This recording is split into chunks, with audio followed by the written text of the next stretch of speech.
Yay! We just about made it by the skin of our teeth.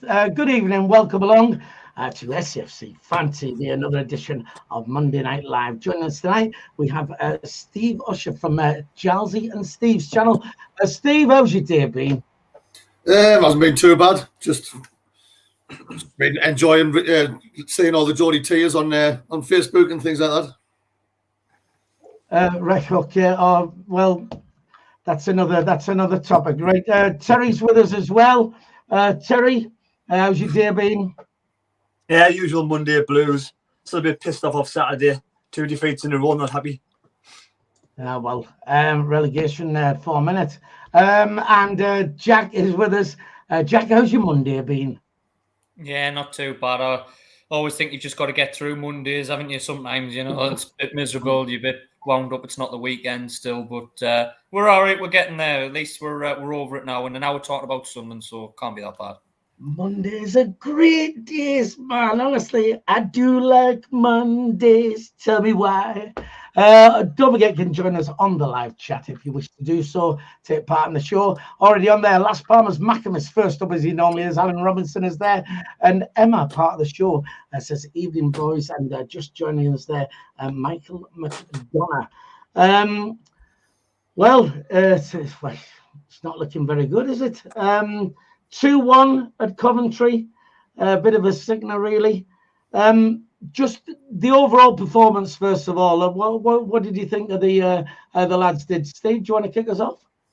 For me, it was a sloppy performance from the majority of the players. I think there's clear signs that there's a lot of tired legs out there. People not working together. I think Dan Neil, for possibly the third game in a row, is sloppy giving the ball away needlessly in the middle of the park. Ahmad was off the ball again.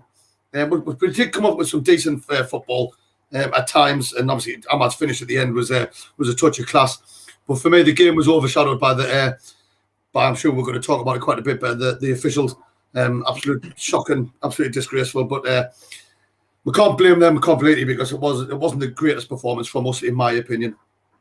Steve, that's the nicest you've ever been to a referee. There's normally expletives and all sorts come out when you are. I do not like this news, Steve. I think you should go back to what you used to do. Jack, overall performance over the 90 minutes, what did you think?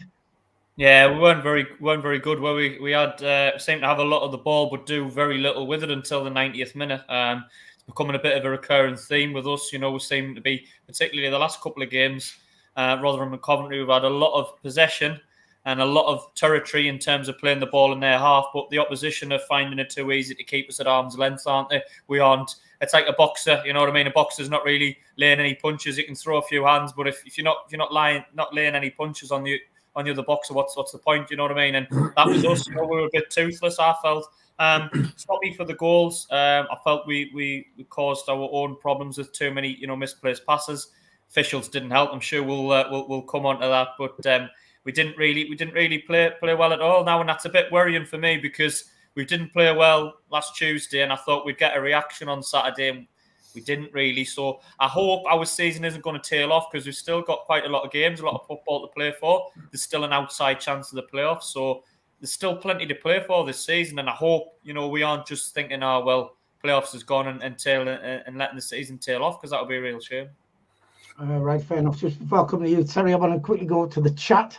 DJ Dave says, evening gang, although Saturday was a big disappointment, I think everyone needs to take a reality check.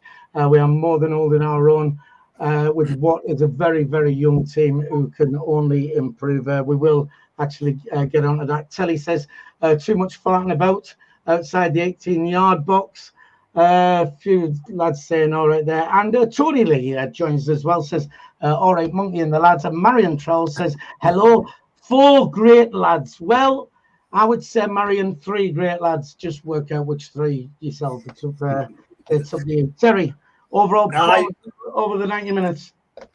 3 great lads and 1 OAP. You know what I mean? Well, I agree with the lads, but I thought we started quite well. I thought it was a good start to the game. I thought for the first 15 minutes we did okay. I think Trey Hume had a great shot. Keeper made a good save. And then Bart hit the crossbar. Could have been a lot different. But like But I think as the game went on, we give the ball away too much in midfield. I think our midfield is a bit weak at the moment with Miss Shooting and Dan Neil giving the ball away a lot. And I think teams are starting to find us out a little bit.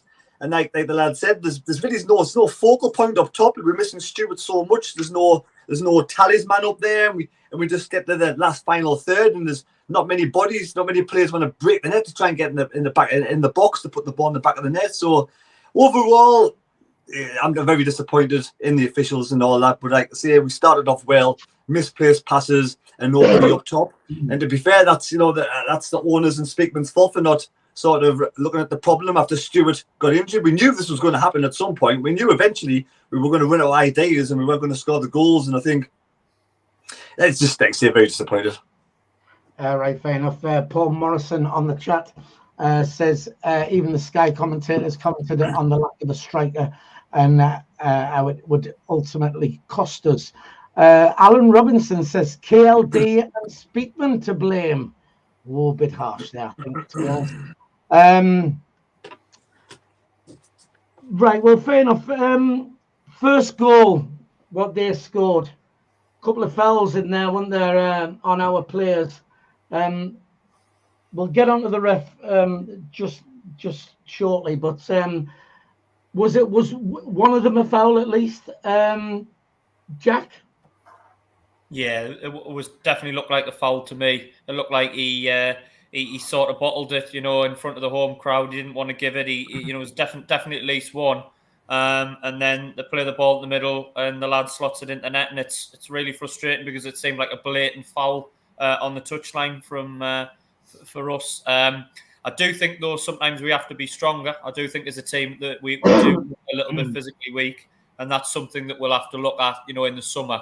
And recruitment-wise, we are missing a bit of athleticism. In terms of football, we play some of the best football in the league, but we are a little bit lightweight, aren't we? Particularly in midfield, and it does cost us. Having said that, you do expect a little bit of protection from the referees. I actually think that we seem to stop as well, which rightly or wrongly, you sort of expect the referee to give the decision. Now you could look at that two ways and say you should play at the whistle, which you should. But I think everybody, even the Coventry players, sort of expected the whistle to go. In fact, I actually saw it back and think the Coventry player puts his hand on the ball, doesn't he? I think does he not put his hand on the ball for one of them? I can't remember whether that was the first one or the second one, but sort of puts his hand on the ball, starts the free kick himself, not listening to the ref, and then suddenly they end up in the net and there's no pullback for it. So yeah, we definitely should have had that one. Should have had a free kick there. Right. Okay. Fair enough. I'm just looking at the chat down here. I've lost it. I'll go to you, Terry. Was two fouls really? Should one of them at least been given? Oh, 100%, definitely. Yeah, I mean, I thought definitely the second one was a foul to me. And like the players, I wasn't happy with the reaction of the two players that were fouled. They both seemed to lie on the ground for ages. You want to see them get up and get in the referee's face, and demand the foul because they're just like lying around the ground. Like it was Gelhardt. I think it was Gelhardt. I think it was Clark. And just the response and the reaction that I want more from them two players in that situation. But Coventry players seem to stop more than Sunderland players. Then when the Coventry players are going again, the Sunderland players seem to be a little bit lackadaisical and weren't really going for the ball. But on about the handball situation, I mean, come on. How many times does the Coventry players got to handle the ball inside the box for anything to happen? It's like a game of basketball for them. Right, fair enough. Jeff on the chat says second one, definitely a foul. Players stopped, which is... basically what you have said there anyway. He also says Mishu and Geldhard are not good enough. End of. Steve, at least one of them a foul. Just before that goal. 100%. It was an absolute it was a disgrace the way the referee just let the player carry on. Like it's already been mentioned, the Coventry players actually stopped because even they knew that they'd fouled. They stopped, and then it was like the ref was like encouraging them, go on, carry on. So then they went forward.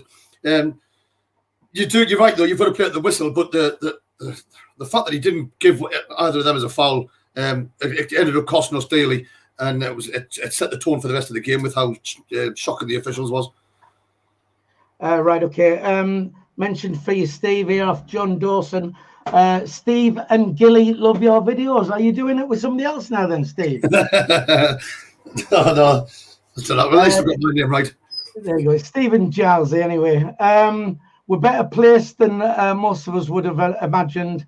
Quit the whinging, Tony Lee says down there. Right, well, just very quickly before we go any further, we've got 35 likes at the moment. We'd like to try and hit 100 on a Monday if we can. Just hit that thumbs up. Let's get these numbers up. It'll take a second to do that, and that would be much appreciated. Shite referees then, again. Do you think referees should be interviewed sort of after the game, and then they can sort of, if they came out and explained why they gave certain decisions and stuff like that, you know, maybe that would stop the likes of us and lots of fans saying shite referee, should never be refereeing again, and all that. What are your thoughts on that, Terry? 100%. There definitely should be some sort of reaction from the referees. There should be some kind of spotlight. They can't just do what the hell they want to get away with it. I mean, when all the Coventry players stop, Sunderland players stop, because they all knew it was a foul, and the referee's like, oh, fuck it, keep playing, I don't care. You know, it just takes the law in his own hands, the rules in his own hands, and he doesn't give a shit. For me, it was just blatant cheating from the referee. I honestly think he had a bet on Coventry to win the game of football. I mean, I'm not being biased or anything. I'm not looking through red and white spectacles, but he was an absolute complete, and it was a farcical display from the referee. It was the worst display I've seen. It was worse than any League One official, and that's saying something. It was absolute garbage. Right, fair enough. We don't want to talk about betting on this channel, not after yesterday's bet what went down with me. Right then, so do you know then, Terry? I mean, it'd be good to get them interviewed after the game, but they get rated, don't they? Don't they have sort of independent referees? And you know, should they not come out and say, well, he was shit, and you know, this was his score, rather? But so, what happens when they get rated? They get like rated out of 10, and then if they get a 6 or a 5, they get, oh, do better next time. Hard lines, want to see a better performance next time. We'll give you a box of chocolates if you do better next time. What kind of punishment do they get? Because for me, they get nothing at all. Just get away with murder. Well, yeah, you have seen some referees have got demoted, like relegated down to lower divisions, haven't they? When they've had a bad run or a couple of bad runs or whatever. I'm sure if any of us, apart from Philly, had really performed badly at work, would be dragged in the office and told off or give some sort of warning for just blatantly not doing the job correctly. I mean, Phil can do what he wants, you know what I mean? But I mean, most of us, I mean, I got to work and I completely dropped a pallet of food all over the floor. I thought it was funny. I get a warning and maybe get sacked for it. Referees get nothing at all. The officials up at top are frightened shitless to lose any officials because there's no officials coming through. That's the problem. They're frightened to sort of discipline these officials for incompetence. Simple as. They all sit in the same club. You know what I mean? It's like it's one of these clubs where you all look after each other, and they just look after each other 100% all of the time. Right, fair enough. The Gem Master on the chat says ref was very poor. Jeff says I'll rate him, Philly. Wank, apparently, he says.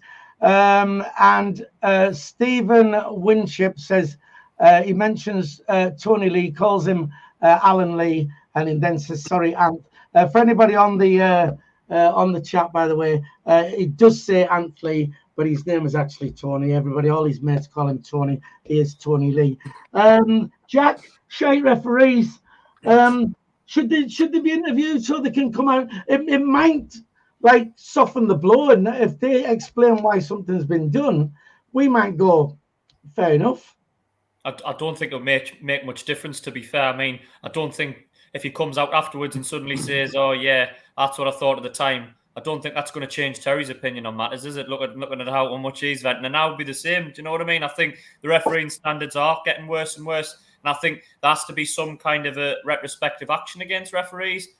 Is retrospective action against footballers if players on the pitch do something wrong. If managers come out afterwards and give the officials flack or stick via interviews or during the match, they get retrospective action. So why can't referees do it? Now, I don't agree with what Terry was saying. I don't think he was cheating. I just think he was incompetent. I just think he handled the game very, very poorly. I think, you know, the level of officials is getting worse and worse, and I think we aren't fast tracking the right ones through. You know what I mean? I think it comes across as a very much an industry whereby I think if you schmooze with the right people and you keep your head down and you talk to the right people and you do the right things, you'll be progressed. And I think sometimes that's not the right way to do things in refereeing and in football. So I do think there is a lot of work we can do, but I definitely think there should be some kind of a league table or something like that for referees and demote ones that are consistently doing poorly. Or he should be taken off for the next few weeks or something. I don't know, but they get off too lightly because ultimately that cost us a result and there's nothing said about it. He'll be referee next week.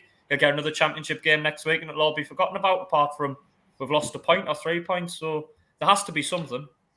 To be fair, I mean, I don't know if you agree with us, but I don't think the standard of refereeing in the championship is as bad as what was in League One. I mean, you know, we've had you know, one or two bad refs, but we seem to get them every other week in League One.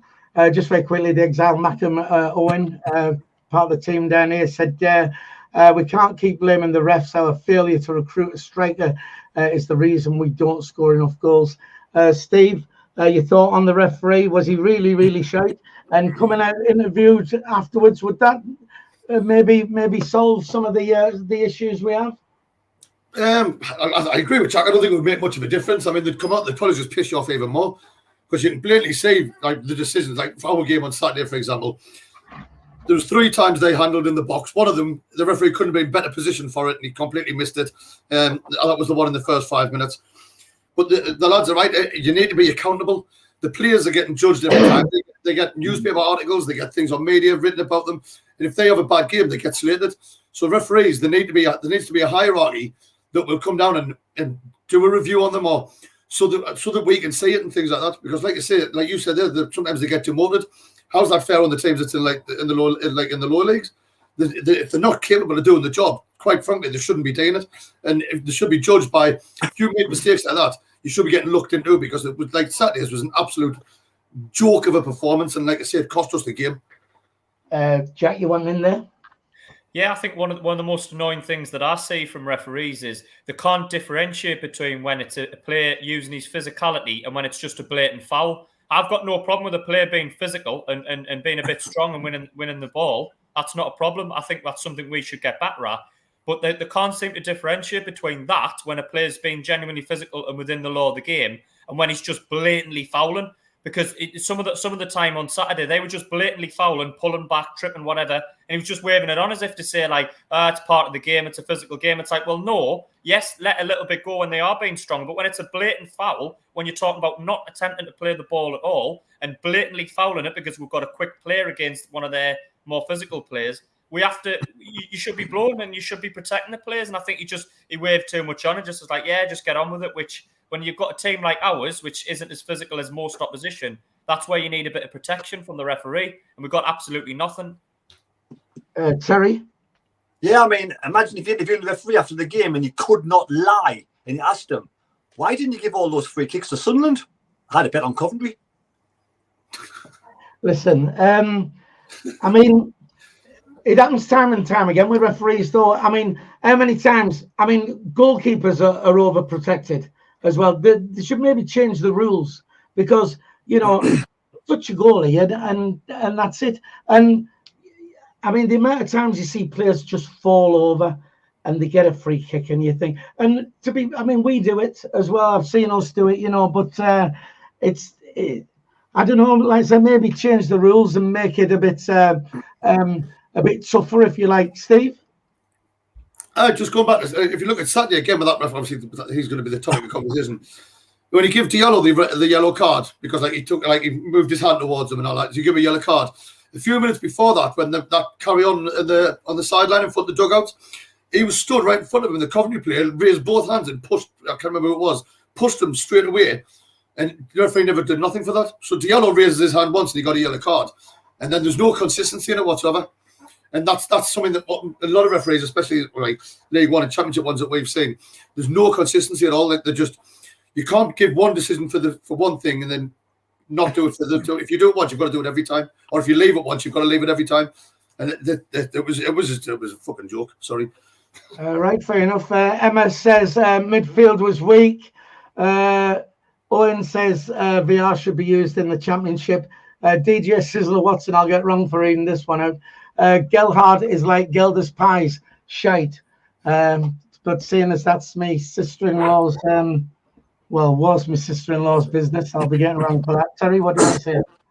I just want to say, I think maybe it's all the money that's going around in football now, there should be some more money spent and invested in referees so they perform properly or get better quality referees in, because obviously they're not getting paid. They must be getting paid payments because of that shite. Obviously, it must get any old Joe Bloggs from off the streets to do it.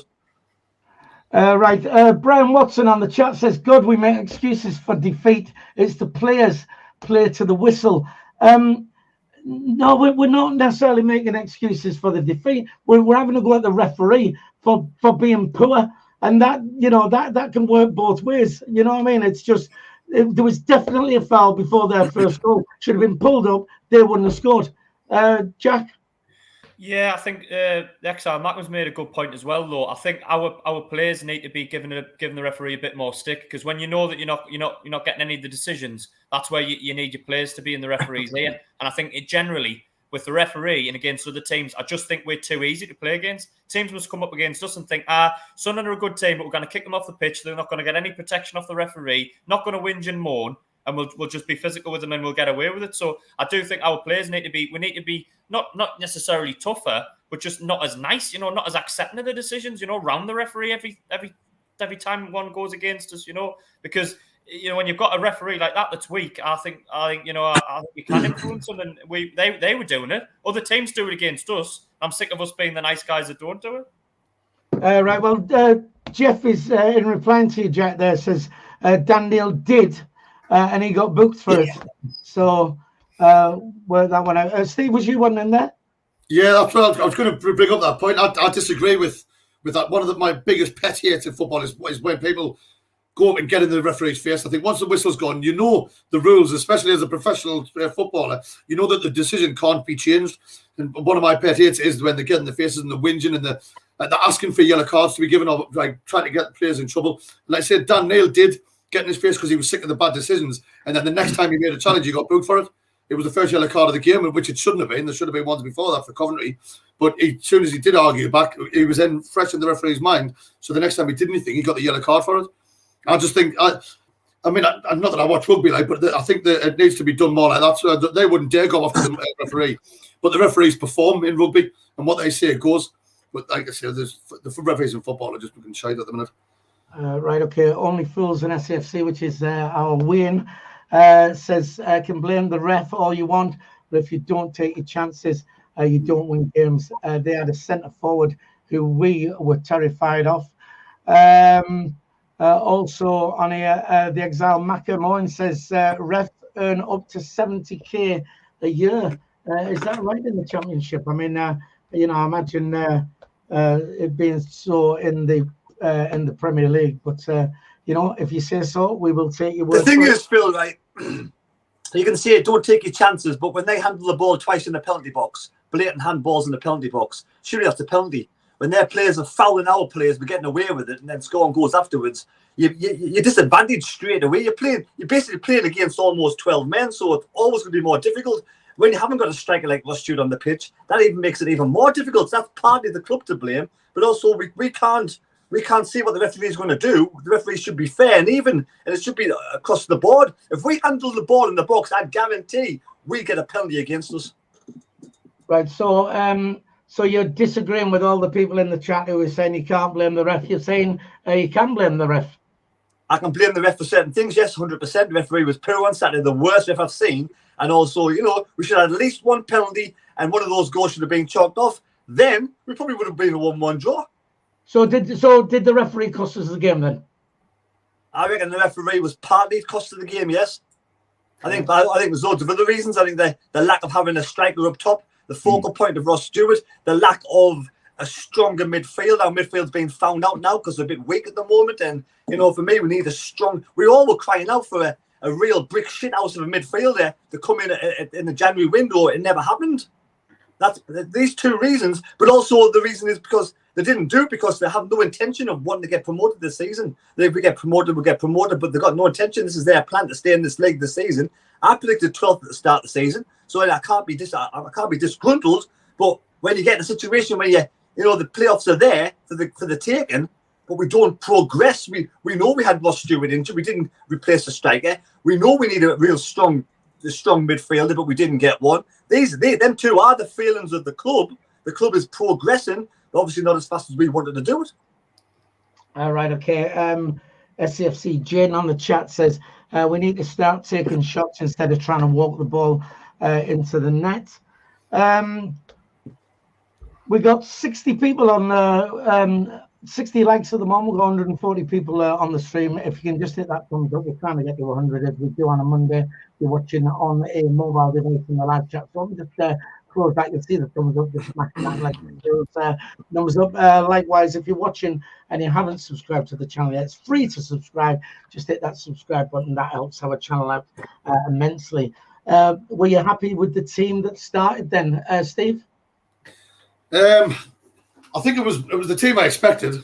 Me personally, I would have dropped Dan Neil. I wouldn't start. I would have started. I probably would have started Ekwa because just for the physicality, he's a big, strong lad, and I think he needs to be more of a chance. Dan Neil's been a bit of a problem the last few games just with how much he's been giving the ball away. But I expect that. But I think the changes should have been made a bit earlier as well.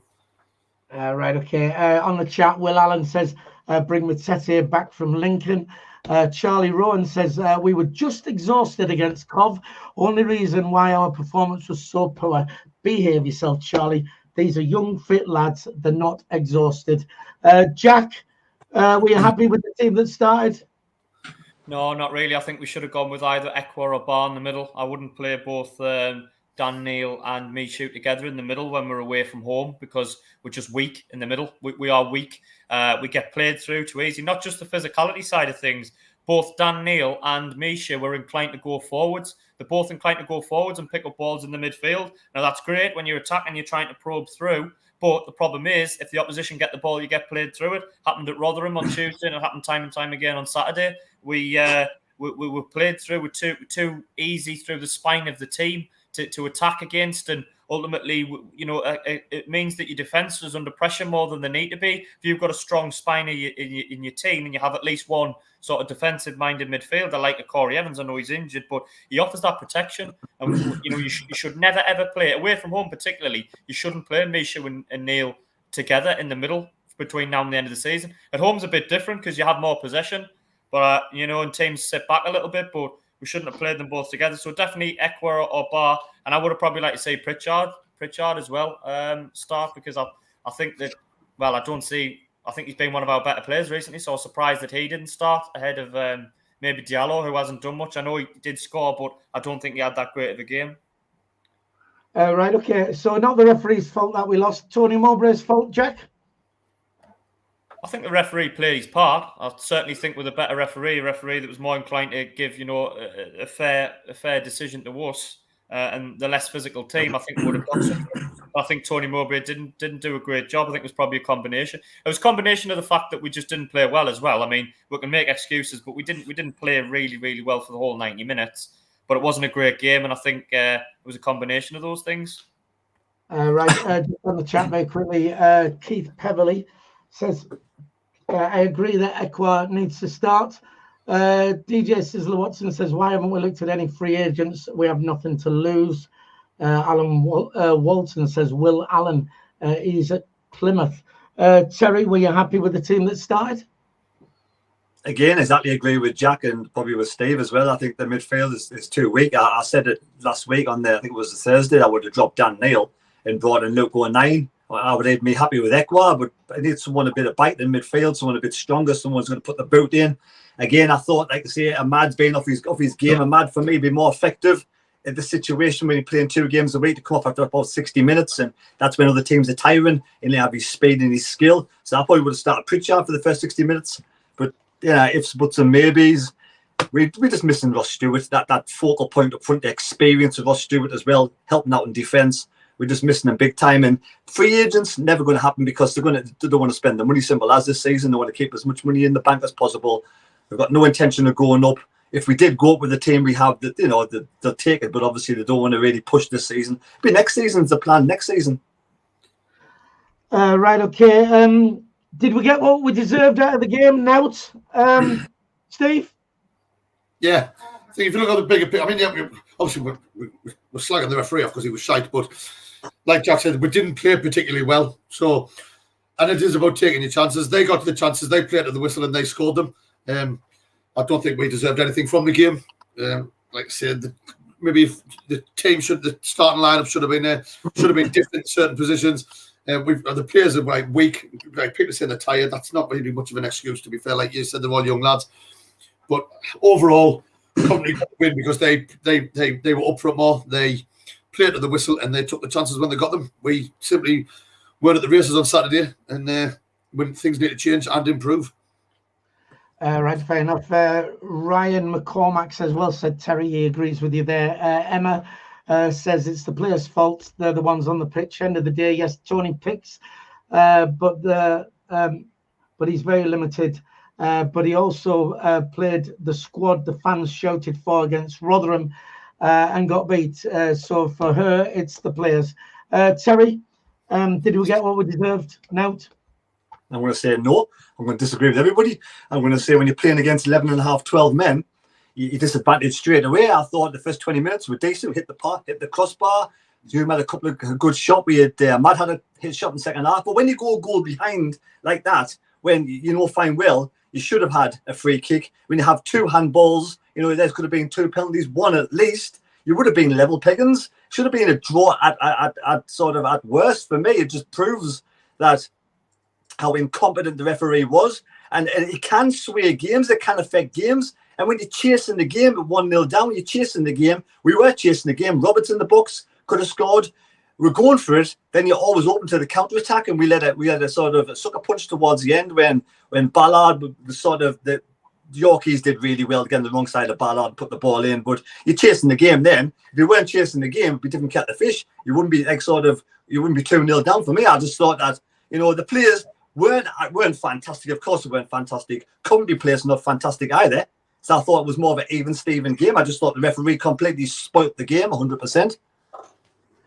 Right, fair enough. On the chat, Jeff has got a real problem with Gelhardt. Says not good enough for Leeds, but he's expected to be a world beater for us. I wouldn't play him again. He says Richard Thurkel says decisions going against us because we are a big fish in a small pond. Jack, did we get what we deserved then? I think firstly it wasn't a very good game. It wasn't a high quality game. It was a little bit bitty and gritty, wasn't it? I think over the 90 minutes, I just think Coventry edged it. I don't think they played particularly well, but I just think they took the chances. They managed the game better than we did. Obviously, we've well touched on already. The referee was very, very favourable towards them, and it does help if you've got the referee giving you your decisions. But I think overall on the 90 minutes, we've played poorly for a couple of games now, and I think the fact we've got a home game next week and no game on Tuesday will help us. Just focus on that one game. Maybe rest a few not injured players, but let the lads have a bit of not a total rest, but just free a bit of legs. So we're not running on empty. Because I think that has had an effect in the last couple of games. I think a major difference was Coventry strike as well. Look, Gyökeres, I thought he was excellent throughout the whole 90 minutes. Kept dropping into space, being physical up against our defenders. We couldn't handle him all game. To be honest, he looked like a Premier League striker up against us. So I think that you could argue it as simple as that. Coventry had their best striker playing well. Our best strikers on the treatment table. So you could look at it that way as well and boil it down to, you know what I mean? As simple as that. But I was very impressed with him. I thought he was excellent throughout the whole game. And we just didn't handle him. Didn't matter what he did. When he dropped deep, we couldn't handle him. He was linking up with the wide players. And yeah, he was excellent all the way through the game. Right. I mean, for me, people say we weren't very good. I didn't think it was that bad second half, but I always see it different to anybody else. Terry, you was one then? Yeah, I agree with Jack. Like, Gyökeres is a good player, but at the end of the day, they had 2 shots on target and scored 2 goals. So they weren't that much better than us, to be fair. I mean, I'm sure, if we had a different referee, the game would have been different altogether. Right, fair enough. Conrad Tank on the chat says referee was shite, but Coventry won deservedly. Also, back here where we at, Peter Haley says we're a young team lacking in experience. Just keep backing them, and we'll be better for it next season. Bristolian Mackham says the team should refuse to play if this ref ever refs a game for us again. it's not going to happen, though, is it? You know, I mean, you've got to, you know, maybe they should be held to account, you know, but it's not going to happen. They're protected. I mean, like I say, you can't even interview them after the game because they're wrapped in cotton wool. It's just ridiculous, to be honest. Right, okay. Amad Diallo, again, you know, not at his best. He was brilliant, and now he's sort of off the boil. Have teams sussed him out now? Then do you think they're countering against that, Jack? I don't think it's that. I just think we're relying on him too much. I think if we'd had Ross Stewart up front and he could have played off him as a number 10, I think less pressure on him. He wouldn't have to get in the box as much. He could play a bit more of a free role. Do you know what I mean? So I think with Gelhardt, as much as we want Gelhardt to be a sort of substitute for Ross Stewart and a number 9 and a powerful focal point striker, he's not that striker. He likes to come deep and get involved with the play a bit more, which means that Diallo's your striker. So I think that hasn't helped him. You know what I mean? I think Diallo would probably be doing better with Ross Stewart up front.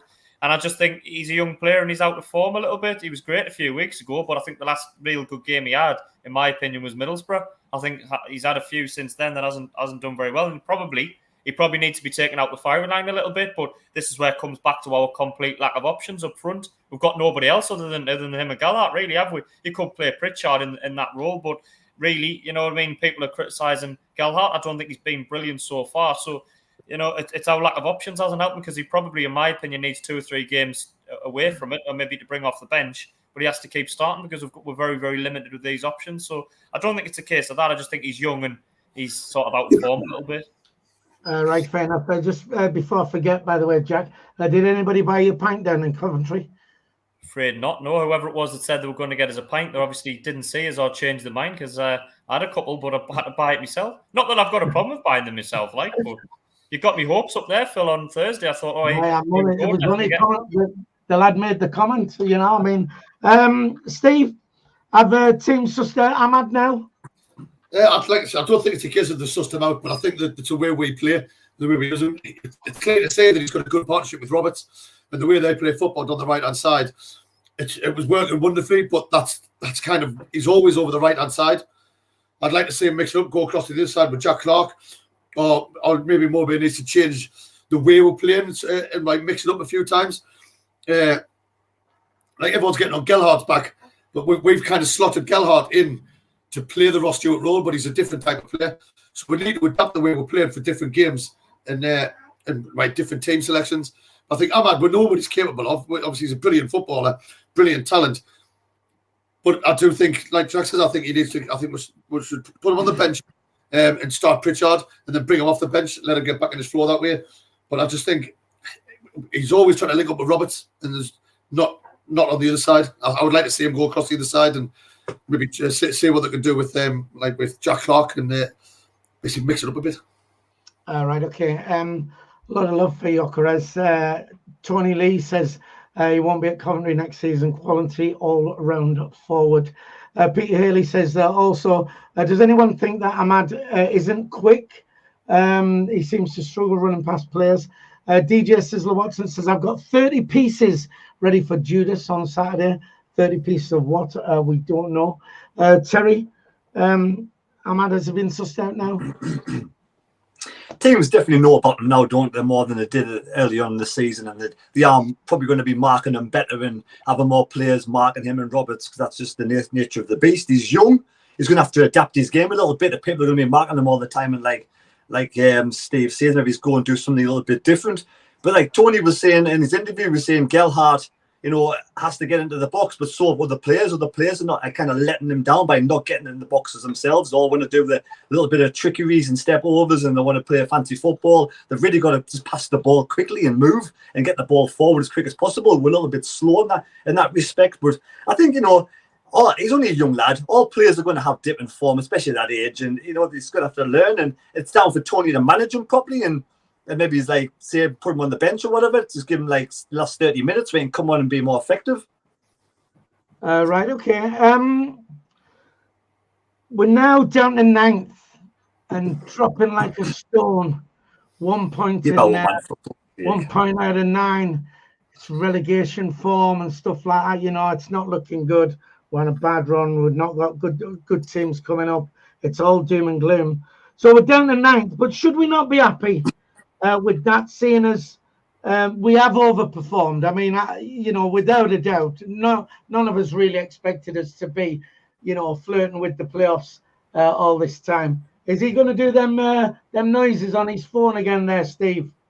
No, he's just coming to get his coat. He's tapped the dog out. So, should we be happy with 9th? Like I said, we have overperformed, Terry. It's just the way the season's gone, to be fair. I mean, I don't know where you get this flipping dropping like a bag of shite and we're going to be worried about the playoffs. Like, I mean, come on, Phil. You're in dreamland then with safest houses. It's more likely to tape off to be like a boring end of the season. But no, we can get a win against Stoke on Saturday and everything will be rosy in the garden again. We're going to be fine. We'll be fine. Well, listen, it's not my opinion. I'm only asking the questions. That's all. You make the thumbnails. You make the thumbnails. Playoffs to be relegated in playoffs to a relegation battle within a week. How we are, man? Get the grip of yourself. Listen. It's not my opinion. I just make the thumbnail, don't I? And I ask the questions. That's all I'm doing. Me up by Easter. Who makes up the questions, Philip? Hey. Who makes up the questions, Mr. Philip? I'm just asking the question. I'm saying it's not my opinion. I don't think we'll go down. I think we'll easily. Of course, we're not going to go down. It's impossible to go down. Yeah, but I think we'll easily make the playoffs. Without a doubt, we'll make the playoffs. And if we get to Wembley, then we win the final. Simple as that. And up to the Premiership. That's how positive I am. You saying cancel your Wembley hotels according to this? No, cancel yours. Yours. That's what it's saying. I'm not saying that's my opinion. Just because it says cancel your hotel, you do what you want. You're a grown up. Well, maybe not you, sorry, but Jack. Then we're in 9th. So should we be happy with that? Because we have sort of overperformed, haven't we? Really. It was only a week or two ago, Phil. You were talking about getting automatic promotion. Does anyone remember that? Anyone remember you were talking about getting automatic promotion? It was still on. Now, Jack, what I said was I asked the question. I'd said, is it not possible to catch Sheffield United? That wasn't necessarily my opinion. All right, I was just saying. I only asked the questions, and you shoot the messenger. That's all you got to do. Anyway, Jack, should we be happy with 9th? I think I wouldn't say happy. I would say satisfied. I think at the start of the season, I expected being around about mid-table, anything from sort of about 10th to about 16th. I think it would be a bit disappointing if we finished in the bottom half now from where we've been, considering we've been, 4th, 5th, 6th. So finish in the bottom half now would be a bit disappointing. I think it would mean that we've tailed off, which I hope we don't do, because that is the worry for me, that the season does drift a little bit, because playoffs is still there, but it's looking less likely. We've got enough points to stay up now. We've got 49 points or something now. We could, in theory, we're probably one more win, a couple of more points from staying up. So in theory, we could win on Saturday and lose every other game after that. We'd still stay up. So we're not going to go down. The worry is that we lose a bit of motivation and we sort of drift, and our season sort of, peters into nothing, and you end up finishing nowhere with no real good performances, and everyone gets a bit bored and the attendances drop and no one's really interested and the atmosphere goes at the games. That's what you don't want. You want your season to have a bit of purpose towards the end of the campaign. So I think that's the hope. I think I wouldn't be gutted if we finish 9th, 10th in the league. That's probably where I think we will finish. I think you always look at it, if you've been bottom half all season and finished 9th, you'd be happy. It's just when you're sort of in the playoffs and then you drop a little bit, it is a little bit of a negative reaction towards the end of the season. But I think we've got to look back and think we're okay. And I think it's not so much where we are now, it's where the club is. The club's in a much better place now than it was a few years ago, isn't it? We're in the Championship. We're looking ahead. We've got a young squad. There's a plan there, isn't there? And there's a lot of positivity about Sunderland at the minute, whereas a couple of years ago there probably wasn't. All right, fair enough. Steve's struggling with. Well, we're all struggling with our voices. Actually, we were in the pub last night, weren't you, Steve? Singing your head off and getting drunk. 9th place. Should we be happy with that? I mean, you'd have taken that one at the start of the season. I'm really happy. I think everyone should be happy as well. I mean, I just can't stop thinking about where we've been the last 4 years. And like I said at the start of the season, I said I'd be happy with just staying up. If we finish mid-table, I'd class it as a very successful season. It's got the point. There's still a buzz around the ground. We're going to the games. I'm enjoying going to the games. I'm enjoying the atmospheres. Obviously, you don't want the atmosphere and things to drop me, but we're ninth in the Championship. We've just spent 4 years in League One. I'm over the moon where we are. Obviously, after certain games, maybe certain performances, I will have a bit of a whinge, a bit of a rant here and there. But listen, where we are right now compared to where we've been, I'm over the moon, mate. And like I said, I'm looking forward to every game, seeing how it's going to work out. And like I say, yeah, we've had three bad games now, but the three before that was 3 good games. You know what I mean? It's a typical football season, and like I say, if we make the playoffs, great. If we don't and we finish mid-table, I'm still out of the moon with how the season panned out. Right, okay, I'll give my opinion on it, seeing as you're all decide to make up your own minds what I'm saying.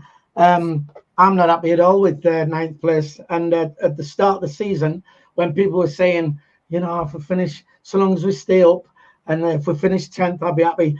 I'm not happy with that.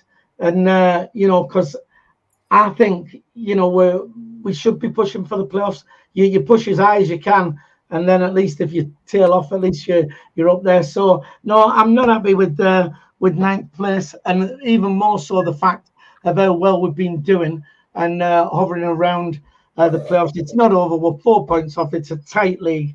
We'll make the playoffs 100% dead easy anyway, I reckon, without a doubt. Just very quickly, 13 people, if you just hit that thumbs up, that'll get us to the magic 100 figure we like to hit on a Monday. So just hit the thumbs up and let's get those numbers up. Why are you smirking, Terry? What's the matter? Do you not agree that we're going to make the playoffs? Have I said anything? All right. It's just the look on your face. Right, listen. Wait, you are supposed to be a comedian, aren't you? Right. Me, comedian. Try to now. She never left. When I first met our lass, she used to laugh at all my jokes. Now, she laughs at none of them, bitch. The same jokes, Phil. You've been telling her for 25 years or something, however long you've been. 36 years, Jack, to be honest. I've always said my show's fantastic if you see it for the first time. But then once you've seen it, that's it. Anyway, we was going to get on to Corey Evans on Thursday, but we ran out of time. So he signed an extension on his contract to keep him with us till 2024. 32-year-old, does this not break the mold of our model where, you know, buy young, train them up and progress them and then sell them on? Jack, your thoughts on it? I think it does go against the model, but I'm happy it goes against the model because I think one thing that we have lacked at times this season is a little bit of experience, is a little bit of know-how, someone who's been there and done it. I think long-term, absolutely go with young players and develop them and sell them on if you need to and watch them grow. I'm all for that. And I think as an overall policy, that's excellent. But at times this season, we have been crying out for a leader. And I think you don't realise how good Corey Evans is and how important he is until he doesn't play for you. And when you see the performances recently, we've had a couple of performances whereby you are missing the leader on the pitch and you're getting played in the middle too easily. I think his experience and his leadership are absolutely vital. From a team that's not got many players over 25 or 26, you know, bar a few, I think it's vitally important that we'll have signed him again next season. And even if we do start and develop the squad and he becomes less of an important player on the pitch, which is possible, I think it'll be vitally important off the pitch, you know, training the youngsters, giving them a bit of advice. And he might even act as like a manager on the pitch for Tony Mowbray, because Tony Mowbray is only a manager. He doesn't play, obviously, and sometimes you do need a bit of an enforcer on the pitch. Roy Keane was that role for Sir Alex Ferguson, and I think it's a really good deal. I'm really, really happy that he signed another 1-year deal. I think it's a fantastic bit of business. Yeah, I mean, I agree. To be honest, it's you know, I like the model we have with the young kids, bring them in, like I said, you know, progress them, and obviously they're going to sell them on at a profit. I didn't like it at first. You know, I wasn't happy with it at all. But since seeing it, you know, I think it's working brilliant. But I would like to think that they're not that naive, that they would just completely fill it with young players. You are going to need one or two. Yeah, have the majority of young players, but you do need one or two old heads in there. And what will happen is, you know, the young ones, as they get more experience, they'll come through, and then they'll take over from, you know, when the other ones get too old. Terry, Corey Evans signed an extension on his contract. Happy about that? Oh, yeah, 100%. I mean, let's face it, if he wasn't captain of the club or so influential in the dressing room, they would have just let him go, simple as. But because he's the captain of the club and he's that influential in the dressing room, and you have somebody in there for these young kids to sort of to keep them on the toes and tell them how it is. Because apart from him, there's only Danny Bart and like so Luke O'Nien, Ross Stewart and Roberts, that's sort of higher than 25, I think it is. So yeah, we need him. But I mean, he's not going to be playing for the rest of the season. He may have maybe one more season in him next season. But apart from that, I think we do need to bring one or two more experienced players in. I think if we want to get promoted to the Premier League, I think we'll be lacking. I think if like Stewart can't make it back or Evans doesn't make it back, we will need to bring a couple of more experienced players in for next season. We can't just go through the whole of next season with just a bunch of kids because like we will just lack the season again. So yeah, I'm over the moon. 1 year is about right. Yeah, right. Okay. Disco FTM 33 on the chat says it'll be a coaching role to the lads. Alan Rowland. I think Alan's the one who came down to Bolton with us, isn't it? Evans is a massive miss. Imagine if we hadn't had Danny Bart. Steve, Corey Evans, new contract. Happy with that? Yeah, definitely happy with it. I mean, it's clear to say how much of a miss he is with his influence on the pitch. I mean, chances are, I don't think we're going to see him again this season. But you said before about breaking the mould, but technically it's not breaking the mould. He's already our player. So we're just keeping him at the club. And it's been well documented how much of an impact he has on the squad, like on the training ground or in the dressing room. And I think that's what more of he'll be getting kept for his for the effect he has around the squad. I don't think I'd like to think we're going to invest in some better quality midfielders for next season. And so I think he'd be kept at the club. I don't think I'd be surprised if he starts loads next season, but I'm happy that we're keeping him. Right, okay, fair enough. Conrad Tank on the chat says, must have some veterans in the squad. Cannot have a youth team on the pitch because Alan Hansen did say you won't win anything with kids, will you? So maybe that's not always the case. News in the papers at the moment. Oh, before we go any further, just three people hit that thumbs up. Give us a like down there and we'll hit the magic 100 figure.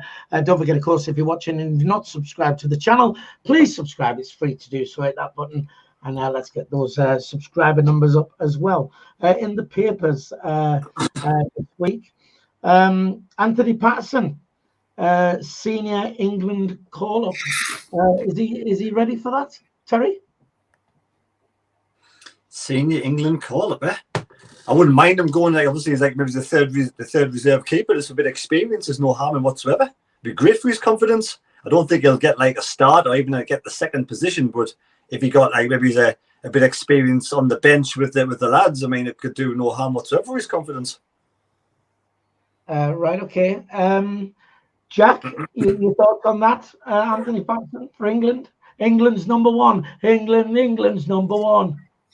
I mean, I wouldn't be against it. I think he'd probably be better off playing for the under-21s and maybe getting a bit of experience for the under-21s first. You know what I mean? If that would be, you know, someone, I think that would aid his development a bit more actually playing at that level because he's not going to play.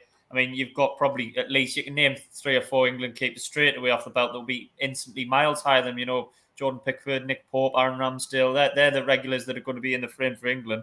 And then you've even got a few after him. So he might gain a bit of experience going there and learning a little bit.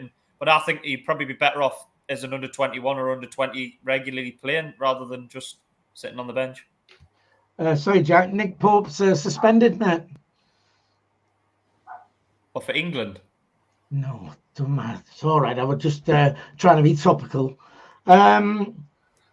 Steve, Anthony Patterson for England? No, I don't think he's ready yet. Like Jack just said there's many goalkeepers that you can think of in the Premier League who would be ahead of him. I don't believe the story. I've read it, and I don't believe it. I think it's just someone's made it up, and someone's just went along with it. I don't think he's been getting thought of. Like I say, he hasn't even been playing for the under-21, so I don't know where this talk of him getting a senior call up would be good. I mean, I'd be on the moon if he did. I just don't think. I don't think there's any real meat to it whatsoever. I think it's just someone having fun, to be fair. Like. Right. Okay. Of the games coming up, then what we got left, because we're getting to the meaty end of the season now. Which team are you most looking forward to playing against? Jack? I'm looking forward to taking on Burnley again, because I think they're a top level side, and I think it'll be very interesting to see how well we cope against them. I think to be fair, we were on top against them for about 40 minutes at home. Yeah. Got 2-0 up, and we thought we were on for a great result here, and then they just went through the gears, didn't they? They went up to a level that I haven't seen from another team in the Championship this season. Those sort of 30, 40 minutes from just before half time to when they got the fourth, and battered us. But I think they're probably chance to be very close to promotion by then, if not already up. And I think we should go there with nothing to lose, absolutely nothing to lose. So I think it'll be very interesting to see how we cope against it, and it'll be a good test for us, won't it? Because ultimately we want to be a team that's in Burnley's position in the next year or two, at the top of the league. So I'm interested to see how we do against them. That game at the Stadium of Light. I mean, they absolutely battered the second half, but they were shocking first half, and I don't know if they were shocking, and we were just average, or we were actually good and made them look shocking.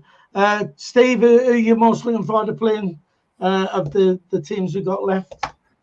There's no particular team I would say I'm looking forward to see or looking forward to play. The one I'm looking forward to is the one on Saturday, but that's not for the team reasons, it's for obviously the manager. But listen, I just enjoy watching Sunderland play football. I'm not bothered who it's against. Obviously, I'd like us to put a good performance in, but I focus on watching Sunderland play. There's no team I'm looking forward to seeing or looking forward to us playing. I'm just, like I said, we've been waiting for the Stoke game. Obviously, it's coming this Saturday now.